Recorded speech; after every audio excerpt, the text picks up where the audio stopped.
हरिऔध कला केंद्र में आयोजित एक गरिमामयी समारोह में बीएसए कार्यालय आजमगढ़ के वित्तीय और लेखा अधिकारी बाबू विश्वनाथ राम की भावभीनी विदाई दी गई।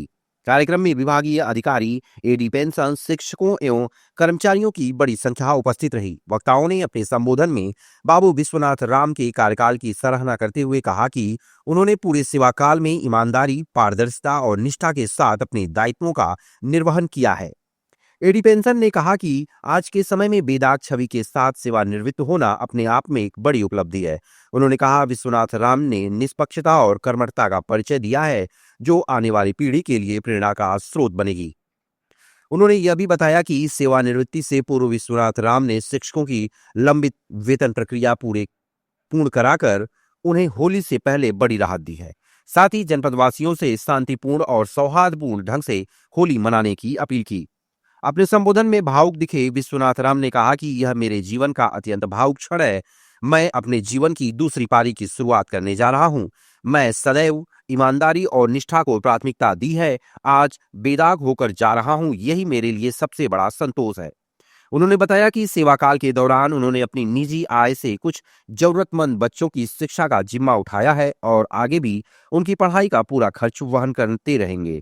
जब तक वे बच्चे पढ़ेंगे, मैं उनका सहयोग करता रहूंगा। उन्होंने कहा, समारोह के अंत में अधिकारियों एवं कर्मचारियों ने उन्हें अंगवस्त्र, स्मृति चिन्ह भेंट कर सम्मानित किया तथा उनके स्वस्थ, सुखद और उज्जवल भविष्य की कामना की। कार्यक्रम भावुक वातावरण और शुभकामनाओं के साथ संपन्न हुआ। देखिए, अगर जो आप टीम भावना से काम करेंगे तो हमेशा अपने स्टाफ का सहयोग मिलेगा।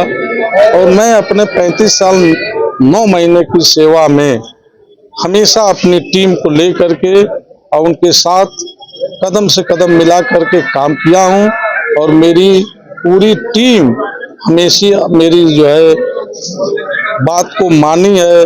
और उनके मैं जंगनानंद झा, संयुक्त निदेशक कोषागार एवं पेंशन आजमगढ़ मंडल आजमगढ़, जो वर्तमान में अपर निदेशक कोषागार एवं पेंशन के पद पर भी हूँ।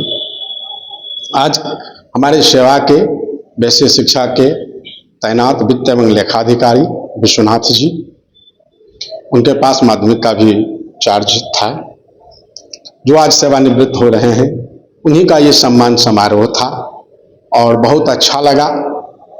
बहुत सारे शिक्षक जनपद के यहाँ उपस्थित थे। राष्ट्रीय पुरस्कार से पुरस्कृत हमारे उदयराज जी, लोकतंत्र सेनानी के और जनपद के अन्य प्रतिनिधिगण, शिक्षक संघ के पदाधिकारीगण, अन्य हमारे विभाग के अधिकारी भी उपस्थित थे। इनके सम्मान को देख करके मैं बहुत गदगद हुआ हूँ, क्योंकि एज ए मंडलीय अधिकारी होने के नाते वो मेरे अनुज के समान, जो मेरे भाई के समान हैं, उनका कार्य देख करके इस सम्मान समारोह से ही परिलक्षित होता है कि उनका कार्य क्या रहा है।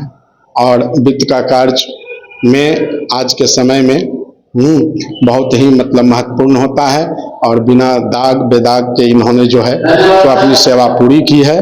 60 वर्ष अधिवर्षता आयु पूर्ण करके सकुशल सेवानिवृत्त हुए हैं। मैं भी उनको शुभकामना देने के लिए यहाँ पर उपस्थित हुआ हूँ। हाँ, होली का पर्व है। मुझे आप देख ही रहे हैं कि मैं होली के रंग में ही हूँ।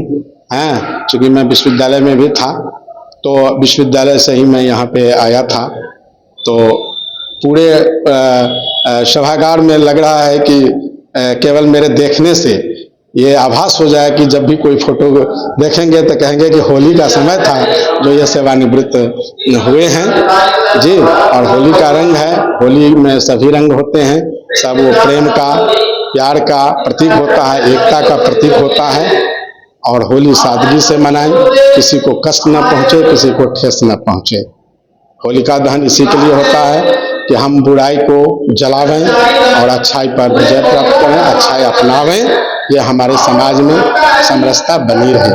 इसीलिए विभिन्न प्रकार के लोगों का रंग हो या व्यवहार हो, चाहे उनकी जो भी स्थिति हो, धनी हो, गरीब हो, अमीर हो, सभी एक रंग में रंगना चाहिए। मतलब समता मूलक संभव, यही है। सर्वे भवन्तु सुखिनः, सर्वे सन्तु निरामया। इसी के साथ मैंने अपनी शुभकामना व्यक्त की। जय हिंद।